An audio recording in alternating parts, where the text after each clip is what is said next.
Welcome to the All Out Leadership Podcast, hosted by Pastor Eric Lawson, where each episode is uniquely designed to help you live all out by bringing you practical leadership from a biblical perspective delivered in 10 minutes or less. So whether you're a business leader, serving in ministry, or simply looking to grow in your leadership, this podcast is for you.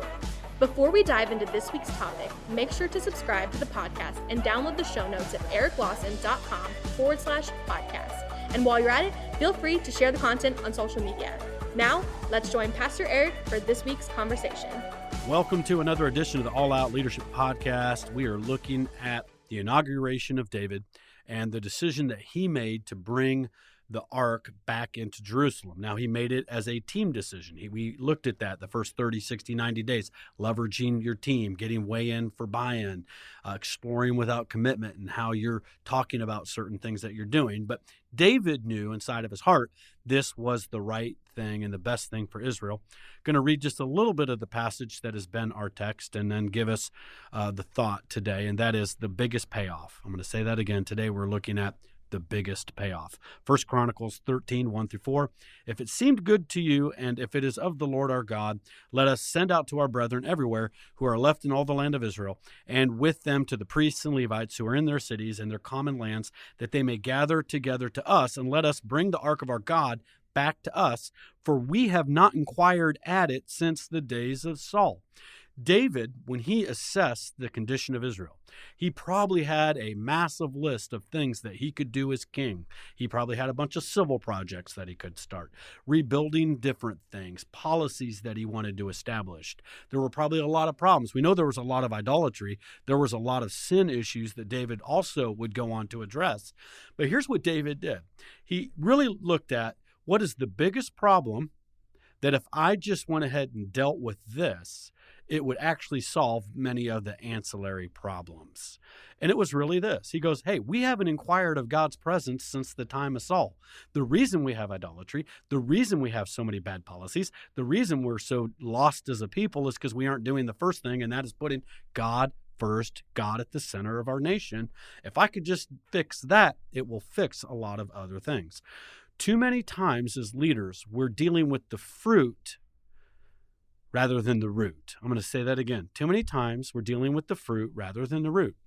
We have 50 things on our to-do list, and we look at all of these things we had to get done, and we're doing them, and we do them well, and we do them hard because we're hard workers. But when we really stop and analyze the root causes of many of those, they're symptoms, not problems. They're symptoms of deeper issues. If we would take the time and just go down and deal with the deep-rooted issue, many of these other things are going to go away. And this is exactly what David did. Basically, rather than coming and doing a bunch of things, 10 things that might give minimal results, he did one thing that had significant results, and that's what we see. David did this in his past when he killed Goliath. Israel had a lot of problems. They had the Philistines camping in the land of Judah, and they were standing on God's promised territory for them. And we see that he goes, I'm going to kill this giant today and remove this reproach from Israel. So when he did that, the rest of the Israelites rallied, and they continued to pursue the Philistines. He knew, I don't need to kill that whole army. I just need to take out one. If I just take out that one, it'll inspire everybody else to take out the rest. On April 14th, 1912, the captain of the Titanic probably had 7, 8, 10 things on his to-do list that day. Things like making sure guests are happy, having to go around and, talk to that person and talk to that person, making sure all the dining sheets were clean, all the linens were put out just right, and making sure the chairs on the deck were straightened.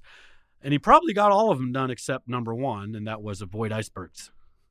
Look, there are many people straightening up chairs on the Titanic, and your ship's going down.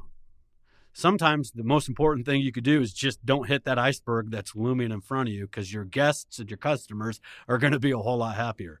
And too many businesses are focusing on the wrong things. Too many churches are focusing on the wrong things. Too many leaders and managers are focusing on the wrong things. And what are those icebergs that we need to avoid? What is that one or two things that if we really just did this in this next quarter, if we just did this in the next 30 days, that would produce the greatest results? Football teams don't win Super Bowl championships based on how many yards they covered inside of a season. There may be a team who actually covered more yardage, but that's not the team that goes to the Super Bowl. It's the team that made the most touchdowns. And too often we think, well, I was running around on the football field and I was moving that. I wore out that 50-yard line. That's great. What you want to wear out is the end zone. That's what you want to wear out.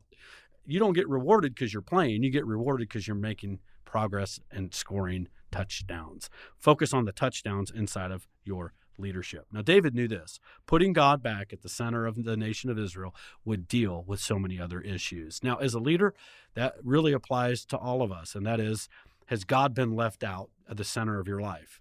Because you're busy doing a bunch of things that you think are actually problems. I mean, I don't have time for God. I don't have time for church. I don't have time for my devotions.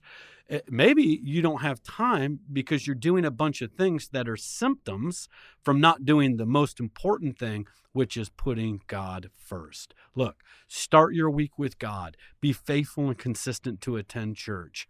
Be faithful every day, putting God into your morning time, your devotion time. Bookend your day with God. Start with God and say, God, what do you have for me today? What do you want to do? And then just review with God. God, anything you want to teach me about today? Anything I could be doing better? And just dialogue with God throughout the day. Involve him in your meetings. If you're leading a church, obviously God should be incorporated in prayer. But talk to God as you're going in to do your business presentation, as you're getting ready to go to that sales pitch. Just take a moment and say, God, I'm inviting you into this. God, I'm doing this with you. It's through you and by you that I can do this. Involve God. Keep him at the center of your life each and every day. And what you'll find is many of the things you thought were problems are just going to go away because you dealt with the real issue, which David understood, and that is getting God back at the center of the nation, back at the center of our lives. See you next week. Thank you for joining us on the All Out Leadership Podcast. We hope you gained new biblical insight that challenged you to grow in your leadership. If you've enjoyed this week's episode, we would love your help in getting the content out farther.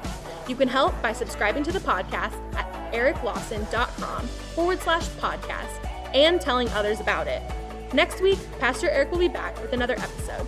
So until then, we hope you have a great week being an all-out leader.